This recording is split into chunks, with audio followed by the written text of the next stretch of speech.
അദ്ധ്യായം 41 ഫുസ്സിലത്ത്. മക്കയിൽ അവതരിച്ചത്. 3-ാം വചനത്തിലെ ഫുസ്സിലത്ത് എന്ന പദമാണ് ഈ അദ്ധ്യായനാമത്തിന് നിദാനം. ഹാമീം സജദ എന്ന പേരിലും ഈ അദ്ധ്യായം അറിയപ്പെടുന്നു. 38-ാം വചനം പാരായണം ചെയ്യുമ്പോൾ സുജൂദ് പുണ്യകരമായതുകൊണ്ടും ഹാമീം എന്ന അക്ഷരസമുച്ചയത്തോടെ ആരംഭിക്കുന്നതുകൊണ്ടുമാണ് ഈ നാമകരണം. പരമകാരുണികനും കരുണാനിധിയുമായ അല്ലാഹുവിന്റെ നാമത്തിൽ. ഹാമീം. പരമകാരുണികനും കരുണാനിധിയുമായിട്ടുള്ളവന്റെ പക്കൽ നിന്ന് അവതരിപ്പിക്കപ്പെട്ടതത്രേ ഇത്. വചനങ്ങൾ വിശദീകരിക്കപ്പെട്ട ഒരു വേദഗ്രന്ഥം. മനസ്സിലാക്കുന്ന ആളുകൾക്കു വേണ്ടി അറബി ഭാഷയിൽ പാരായണം ചെയ്യപ്പെടുന്ന ഒരു ഗ്രന്ഥം. സന്തോഷവാർത്ത അറിയിക്കുന്നതും താക്കീതു നൽകുന്നതുമായിട്ടുള്ള ഗ്രന്ഥം. എന്നാൽ അവരിൽ അധിക പേരും തിരിഞ്ഞുകളഞ്ഞു. അവർ കേട്ട് മനസ്സിലാക്കുന്നില്ല. അവർ പറഞ്ഞു, നീ ഞങ്ങളെ എന്തൊന്നിലേക്ക് വിളിക്കുന്നുവോ അത് മനസ്സിലാക്കാനാവാത്ത വിധം ഞങ്ങളുടെ ഹൃദയങ്ങൾ മൂടികൾക്കുള്ളിലാകുന്നു, ഞങ്ങളുടെ കാതുകൾക്ക് ബധിരതയുമാകുന്നു. ഞങ്ങൾക്കും നിനക്കുമിടയിൽ ഒരു മറയുണ്ട്. അതിനാൽ നീ പ്രവർത്തിച്ചുകൊള്ളുക. തീർച്ചയായും ഞങ്ങളും പ്രവർത്തിക്കുന്നവരാകുന്നു. നീ പറയുക, ഞാൻ നിങ്ങളെപ്പോലെ ഒരു മനുഷ്യൻ മാത്രമാകുന്നു. നിങ്ങളുടെ ദൈവം ഏകദൈവമാകുന്നു എന്ന് എനിക്ക് ബോധനം നൽകപ്പെടുന്നു. ആകയാൽ അവങ്കലേക്കുള്ള മാർഗത്തിൽ നിങ്ങൾ നേരെ നിലകൊള്ളുകയും അവനോട് നിങ്ങൾ പാപമോചനം തേടുകയും ചെയ്യുവിൻ. ബഹുദൈവാരാധകർക്കാകുന്നു നാശം. സക്കാത്ത് നൽകാത്തവരും പരലോകത്തിൽ വിശ്വാസമില്ലാത്തവരുമായ ബഹുദൈവാരാധകർക്ക്. തീർച്ചയായും വിശ്വസിക്കുകയും സൽക്കർമ്മങ്ങൾ പ്രവർത്തിക്കുകയും ചെയ്തവരാരോ അവർക്കാണ് മുറിഞ്ഞു പോവാത്ത പ്രതിഫലമുള്ളത്. നീ പറയുക, 2 ദിവസങ്ങളിൽ അഥവാ ഘട്ടങ്ങളിലായി ഭൂമിയെ സൃഷ്ടിച്ചവനിൽ നിങ്ങൾ അവിശ്വസിക്കുകയും അവനു നിങ്ങൾ സമന്മാരെ സ്ഥാപിക്കുകയും തന്നെയാണോ ചെയ്യുന്നത്? അവനാകുന്നു ലോകങ്ങളുടെ രക്ഷിതാവ്. ഭൂമിയിൽ അതിന്റെ ഉപരിഭാഗത്ത് ഉറച്ചു നിൽക്കുന്ന പർവ്വതങ്ങൾ അവൻ സ്ഥാപിക്കുകയും അതിൽ അഭിവൃദ്ധിയുണ്ടാക്കുകയും അതിലെ ആഹാരങ്ങൾ അവിടെ വ്യവസ്ഥപ്പെടുത്തി വെക്കുകയും ചെയ്തിരിക്കുന്നു. 4 ദിവസങ്ങളിലായിട്ടാണ് അവനത് ചെയ്തത്. ആവശ്യപ്പെടുന്നവർക്കു വേണ്ടി ശരിയായ അനുപാതത്തിൽ. അതിനു പുറമെ അവൻ ആകാശത്തിന്റെ നേർക്കു തിരിഞ്ഞു. അത് ഒരു പുകയായിരുന്നു. എന്നിട്ട് അതിനോടും ഭൂമിയോടും അവൻ പറഞ്ഞു, നിങ്ങൾ അനുസരണപൂർവമോ നിർബന്ധിതമായോ വരിക. അവ രണ്ടും പറഞ്ഞു, ഞങ്ങളിതാ അനുസരണമുള്ളവരായി വന്നിരിക്കുന്നു. അങ്ങനെ 2 ദിവസങ്ങളിലായി അവയെ അവൻ 7 ആകാശങ്ങളാക്കി തീർത്തു. ഓരോ ആകാശത്തിലും അതാതിന്റെ കാര്യം അവൻ നിർദ്ദേശിക്കുകയും ചെയ്തു. സമീപത്തുള്ള ആകാശത്തെ നാം ചില വിളക്കുകൾ കൊണ്ട് അലങ്കരിക്കുകയും സംരക്ഷണം ഏർപ്പെടുത്തുകയും ചെയ്തു. പ്രതാപശാലിയും സർവജ്ഞനുമായ അല്ലാഹു വ്യവസ്ഥപ്പെടുത്തിയതത്രേ അത്. എന്നിട്ട് അവർ തിരിഞ്ഞുകളയുന്ന പക്ഷം നീ പറഞ്ഞേക്കുക, ആദ്, സമൂദ് എന്നീ സമുദായങ്ങൾക്ക് നേരിട്ട ഭയങ്കര ശിക്ഷ പോലെയുള്ള ഒരു ശിക്ഷയെപ്പറ്റി ഞാനിതാ നിങ്ങൾക്ക് താക്കീത് നൽകുന്നു. അവരുടെ മുന്നിലൂടെയും പിന്നിലൂടെയും ചെന്ന് അല്ലാഹുവെയല്ലാതെ നിങ്ങൾ ആരാധിക്കരുത് എന്ന് പറഞ്ഞുകൊണ്ട് അവരുടെ അടുത്ത് ദൈവദൂതന്മാർ ചെന്ന സമയത്ത് അവർ പറഞ്ഞു, ഞങ്ങളുടെ രക്ഷിതാവ് ഉദ്ദേശിച്ചിരുന്നെങ്കിൽ അവൻ മലക്കുകളെ ഇറക്കുമായിരുന്നു.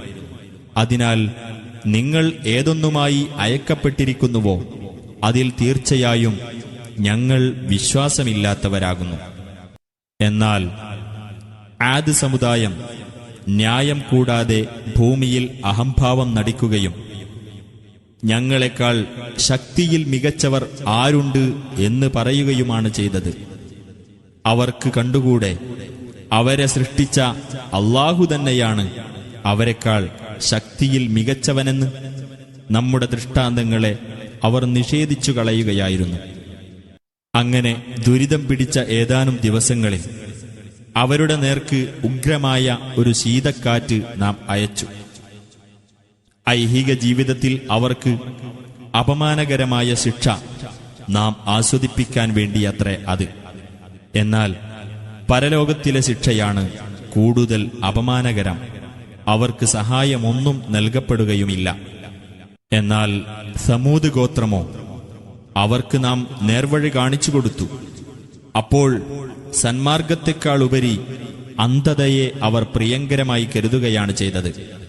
അങ്ങനെ അവർ ചെയ്തുകൊണ്ടിരുന്നതിന്റെ ഫലമായി അപമാനകരമായ ഒരു ഭയങ്കര ശിക്ഷ അവരെ പിടികൂടി. വിശ്വസിക്കുകയും ധർമ്മനിഷ്ഠ പുലർത്തിക്കൊണ്ടിരിക്കുകയും ചെയ്തവരെ നാം രക്ഷപ്പെടുത്തുകയും ചെയ്തു. അള്ളാഹുവിന്റെ ശത്രുക്കളെ നരകത്തിലേക്ക് പോകാനായി വിളിച്ചുകൂട്ടുകയും എന്നിട്ടവരെ തെളിച്ചു കൂട്ടിക്കൊണ്ടു പോകുകയും ചെയ്യുന്ന ദിവസം ശ്രദ്ധേയമാകുന്നു.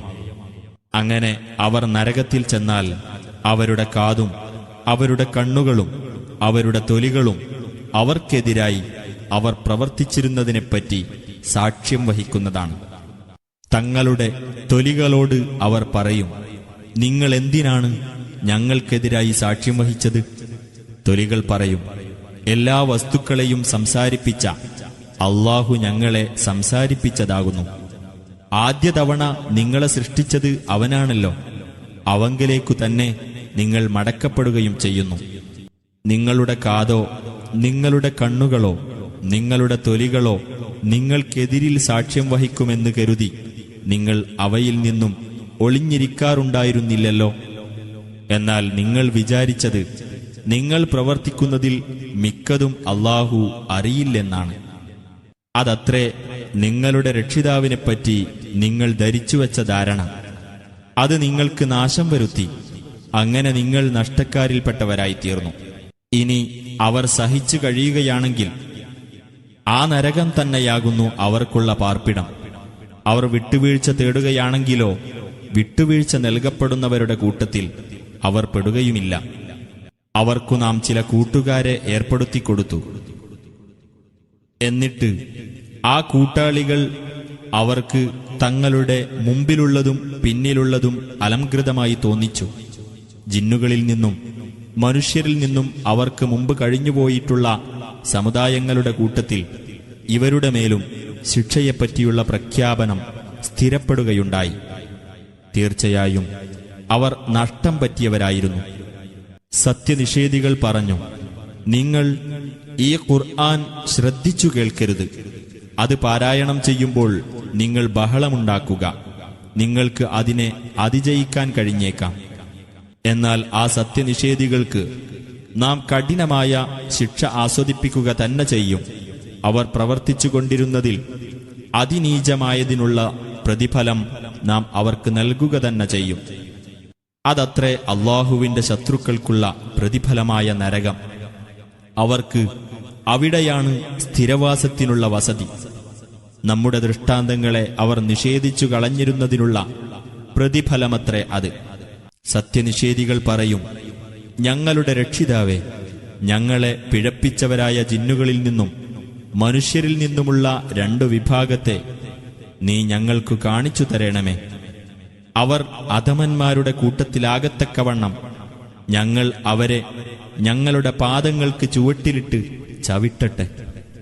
ഞങ്ങളുടെ രക്ഷിതാവ് അല്ലാഹുവാണെന്ന് പറയുകയും പിന്നീട് നേരാംവണ്ണം നിലകൊള്ളുകയും ചെയ്തിട്ടുള്ളവരാരോ അവരുടെ അടുക്കൽ മലക്കുകൾ ഇറങ്ങി വന്നുകൊണ്ട് ഇപ്രകാരം പറയുന്നതാണ്: നിങ്ങൾ ഭയപ്പെടുകയോ ദുഃഖിക്കുകയോ വേണ്ട.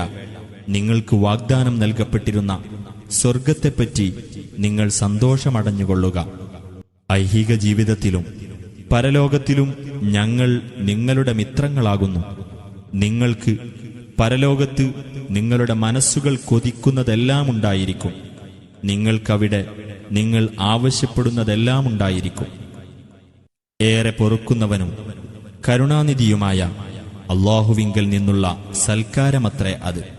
അല്ലാഹുവിങ്കലേക്ക് ക്ഷണിക്കുകയും സൽക്കർമ്മം പ്രവർത്തിക്കുകയും തീർച്ചയായും ഞാൻ മുസ്ലിങ്ങളുടെ കൂട്ടത്തിലാകുന്നു എന്നു പറയുകയും ചെയ്തവനേക്കാൾ വിശിഷ്ടമായ വാക്ക് പറയുന്ന മറ്റാരുണ്ട്? നല്ലതും ചീത്തയും സമമാവുകയില്ല. ഏറ്റവും നല്ലതേതോ അതുകൊണ്ട് നീ തിന്മയെ പ്രതിരോധിക്കുക. അപ്പോൾ ഏതൊരുവനും നീയും തമ്മിൽ ശത്രുതയുണ്ടോ അവനതാ നിന്റെ ഉറ്റ ബന്ധുവെന്നോണം ആയിത്തീരുന്നു. ക്ഷമ കൈക്കൊണ്ടവർക്കല്ലാതെ അതിനുള്ള അനുഗ്രഹം നൽകപ്പെടുകയില്ല. വമ്പിച്ച ഭാഗ്യമുള്ളവനല്ലാതെ അതിനുള്ള അനുഗ്രഹം നൽകപ്പെടുകയില്ല. പിശാചിൽ നിന്നുള്ള വല്ല ദുഷ്പ്രേരണയും നിന്നെ വ്യതിചലിപ്പിച്ചു കളയുന്ന പക്ഷം അല്ലാഹുവോട് നീ ശരണം തേടിക്കൊള്ളുക. തീർച്ചയായും അവൻ തന്നെയാകുന്നു എല്ലാം കേൾക്കുന്നവനും അറിയുന്നവനും. അവന്റെ ദൃഷ്ടാന്തങ്ങളിൽപ്പെട്ടതത്രേ രാവും പകലും സൂര്യനും ചന്ദ്രനും. സൂര്യനോ ചന്ദ്രനോ നിങ്ങൾ പ്രണാമം ചെയ്യരുത്. അവയെ സൃഷ്ടിച്ചവനായ അല്ലാഹുവിന് നിങ്ങൾ പ്രണാമം ചെയ്യുക. നിങ്ങൾ അവനെയാണ് ആരാധിക്കുന്നതെങ്കിൽ. ഇനി അവർ അഹംഭാവം നടിക്കുകയാണെങ്കിൽ നിന്റെ രക്ഷിതാവിന്റെ അടുക്കലുള്ള മലക്കുകൾ രാവും പകലും അവനെ പ്രകീർത്തിക്കുന്നുണ്ട്. അവർക്ക് മടുപ്പ് തോന്നുകയില്ല. നീ ഭൂമിയെ വരണ്ടുണങ്ങിയതായി കാണുന്നു. എന്നിട്ട് അതിൽ നാം വെള്ളം വർഷിച്ചാൽ അതിന് ചലനമുണ്ടാവുകയും അത് വളരുകയും ചെയ്യുന്നു. ഇതും അവന്റെ ദൃഷ്ടാന്തങ്ങളിൽപ്പെട്ടതത്രേ. അതിന് ജീവൻ നൽകിയവൻ തീർച്ചയായും മരിച്ചവർക്കും ജീവൻ നൽകുന്നവനാകുന്നു. തീർച്ചയായും അവൻ ഏതു കാര്യത്തിനും കഴിവുള്ളവനാകുന്നു. നമ്മുടെ ദൃഷ്ടാന്തങ്ങളുടെ നേരെ വക്രത കാണിക്കുന്നവരാരോ അവർ നമ്മുടെ ദൃഷ്ടിയിൽ നിന്ന് മറഞ്ഞു പോകുകയില്ല. തീർച്ച. അപ്പോൾ നരകത്തിലെറിയപ്പെടുന്നവനാണോ ഉത്തമൻ? അതല്ല ഉയിർത്തെഴുന്നേൽപ്പിന്റെ നാളിൽ നിർഭയനായിട്ട് വരുന്നവനോ? നിങ്ങൾ ഉദ്ദേശിച്ചത് നിങ്ങൾ ചെയ്തുകൊള്ളുക. തീർച്ചയായും അവൻ നിങ്ങൾ പ്രവർത്തിക്കുന്നത് കണ്ടറിയുന്നവനാകുന്നു. തീർച്ചയായും ഈ ഉത്ബോധനം തങ്ങൾക്കു വന്നുകിട്ടിയപ്പോൾ അതിൽ അവിശ്വസിച്ചവർ നഷ്ടം പറ്റിയവർ തന്നെ. തീർച്ചയായും അത് പ്രതാപമുള്ള ഒരു ഗ്രന്ഥം തന്നെയാകുന്നു. അതിന്റെ മുന്നിലൂടെയോ പിന്നിലൂടെയോ അതിൽ അസത്യം വന്നെത്തുകയില്ല. യുക്തിമാനും സ്തുത്യർഹനുമായിട്ടുള്ളവന്റെ പക്കൽ നിന്ന് അവതരിപ്പിക്കപ്പെട്ടതത്രേ അത്. നബിയെ, നിനക്ക് മുമ്പുണ്ടായിരുന്ന ദൂതന്മാരോട് പറയപ്പെട്ടതല്ലാത്ത ഒന്നും നിന്നോട് പറയപ്പെടുന്നില്ല. തീർച്ചയായും നിന്റെ രക്ഷിതാവ് പാപമോചനം നൽകുന്നവനും വേദനയേറിയ ശിക്ഷ നൽകുന്നവനുമാകുന്നു. നാം ഇതിനെ ഒരു അനറബി ഖുർആനാക്കിയിരുന്നെങ്കിൽ അവർ പറഞ്ഞേക്കും, എന്തുകൊണ്ട് ഇതിലെ വചനങ്ങൾ വിശദമാക്കപ്പെട്ടവയായില്ല? ഗ്രന്ഥം അനറബിയും പ്രവാചകൻ അറബിയും ആവുകയോ? നീ പറയുക, ഖുർആൻ സത്യവിശ്വാസികൾക്ക് മാർഗദർശനവും ശമനൌഷധവുമാകുന്നു. വിശ്വസിക്കാത്തവർക്കാകട്ടെ അവരുടെ കാതുകളിൽ ഒരുതരം ബധിരതയുണ്ട്. ഖുർആൻ അവരുടെ മേൽ ഒരു അന്ധതയായിരിക്കുന്നു. ആ കൂട്ടർ വിദൂരമായ ഏതോ സ്ഥലത്തുനിന്ന് വിളിക്കപ്പെടുന്നു എന്ന പോലെയാകുന്നു അവരുടെ പ്രതികരണം. മൂസാക്ക് നാം വേദഗ്രന്ഥം നൽകുകയുണ്ടായി. എന്നിട്ട് അതിന്റെ കാര്യത്തിലും അഭിപ്രായ വ്യത്യാസമുണ്ടായി. ഒരു വചനം മുമ്പ് തന്നെ നിന്റെ രക്ഷിതാവിന്റെ പക്കൽ നിന്ന് ഉണ്ടായിട്ടില്ലായിരുന്നുവെങ്കിൽ അവർക്കിടയിൽ ഇപ്പോൾ തന്നെ തീർപ്പു കൽപ്പിക്കപ്പെടുമായിരുന്നു. തീർച്ചയായും അവർ ഈ ഖുർആനിനെപ്പറ്റി അവിശ്വാസജനകമായ സംശയത്തിലാകുന്നു. വല്ലവനും നല്ലത് പ്രവർത്തിച്ചാൽ അതിന്റെ ഗുണം അവനു തന്നെയാകുന്നു. വല്ലവനും തിന്മ ചെയ്താൽ അതിന്റെ ദോഷവും അവനു തന്നെ. നിന്റെ രക്ഷിതാവ് തന്റെ അടിമകളോട് അനീതി കാണിക്കുന്നവനേ അല്ല. ആ അന്ത്യസമയത്തെപ്പറ്റിയുള്ള അറിവ് അവങ്കലേക്കാണ് മടക്കപ്പെടുന്നത്. പഴങ്ങളൊന്നും അവയുടെ പോളകളിൽ നിന്ന് പുറത്തുവരുന്നില്ല. ഒരു സ്ത്രീയും ഗർഭം ധരിക്കുകയോ പ്രസവിക്കുകയോ ചെയ്യുന്നുമില്ല. അവന്റെ അറിവോടുകൂടിയല്ലാതെ. എന്റെ പങ്കാളികളെവിടെ എന്ന് അവൻ അവരോട് വിളിച്ചു ചോദിക്കുന്ന ദിവസം അവർ പറയും, ഞങ്ങളിതാ നിന്നെ അറിയിക്കുന്നു, ഞങ്ങളിൽ അതിന് സാക്ഷികളായി ആരുമില്ല. മുമ്പ് അവർ വിളിച്ചു പ്രാർത്ഥിച്ചിരുന്നതെല്ലാം അവരെ വിട്ടു മറഞ്ഞു പോവുകയും തങ്ങൾക്ക് യാതൊരു രക്ഷാസങ്കേതവുമില്ല എന്ന് അവർക്ക് ബോധ്യം വരികയും ചെയ്യും. നന്മയ്ക്കു വേണ്ടി പ്രാർത്ഥിക്കുന്നതിൽ മനുഷ്യന് മടുപ്പ് തോന്നുന്നില്ല. തിന്മ അവനെ ബാധിച്ചാലോ അവൻ മനം മടുത്തവനും നിരാശനുമായിത്തീരുന്നു. അവന് കഷ്ടത ബാധിച്ചതിനുശേഷം നമ്മുടെ പക്കൽ നിന്നുള്ള കാരുണ്യം നാം അവന് അനുഭവിപ്പിച്ചാൽ തീർച്ചയായും അവൻ പറയും, ഇത് എനിക്ക് അവകാശപ്പെട്ടതാകുന്നു. അന്ത്യസമയം നിലവിൽ വരുമെന്ന് ഞാൻ വിചാരിക്കുന്നില്ല. ഇനി എന്റെ രക്ഷിതാവിങ്കലേക്ക് ഞാൻ തിരിച്ചയക്കപ്പെടുകയാണെങ്കിലോ എനിക്ക് അവന്റെ അടുക്കൽ തീർച്ചയായും ഏറ്റവും മെച്ചപ്പെട്ട നില തന്നെയാണുണ്ടായിരിക്കുക. എന്നാൽ സത്യനിഷേധികൾക്ക് അവർ പ്രവർത്തിച്ചതിനെപ്പറ്റി നാം വിവരം നൽകുകയും കഠിനമായ ശിക്ഷയിൽ നിന്ന് നാം അവർക്ക് അനുഭവിപ്പിക്കുകയും ചെയ്യും. നാം മനുഷ്യന് അനുഗ്രഹം ചെയ്താൽ അവനതാ പിന്തിരിഞ്ഞു കളയുകയും അവന്റെ പാട്ടിന് മാറിക്കളയുകയും ചെയ്യുന്നു. അവന് തിന്മ ബാധിച്ചാലോ അവനതാ നീണ്ട പ്രാർത്ഥനക്കാരനായിത്തീരുന്നു. നീ പറയുക, നിങ്ങൾ ആലോചിച്ചു നോക്കിയിട്ടുണ്ടോ? ഈ ഖുർആൻ അല്ലാഹുവിങ്കൽ നിന്നുള്ളതായിരിക്കുകയും എന്നിട്ട് നിങ്ങളതിൽ അവിശ്വസിച്ചിരിക്കുകയുമാണെങ്കിൽ കടുത്ത മാത്സര്യത്തിൽ കഴിയുന്നവനേക്കാളും കൂടുതൽ പിഴച്ചു പോയവൻ ആരുണ്ട്? ഈ ഖുർആൻ സത്യമാണെന്ന് അവർക്ക് വ്യക്തമാകത്തക്കവണ്ണം വിവിധ ദിക്കുകളിലും അവരിൽ തന്നെയും നമ്മുടെ ദൃഷ്ടാന്തങ്ങൾ വഴിയെ നാം അവർക്ക് കാണിച്ചു കൊടുക്കുന്നതാണ്. നിന്റെ രക്ഷിതാവ് ഏതു കാര്യത്തിനും സാക്ഷിയാണ് എന്നതു തന്നെ മതിയായതല്ലേ? ഓർക്കുക, തീർച്ചയായും അവർ തങ്ങളുടെ രക്ഷിതാവിനെ കണ്ടുമുട്ടുന്ന കാര്യത്തെപ്പറ്റി സംശയത്തിലാകുന്നു. ഓർക്കുക, തീർച്ചയായും അവൻ ഏതൊരു വസ്തുവിനെയും വലയം ചെയ്തിട്ടുള്ളവനാകുന്നു.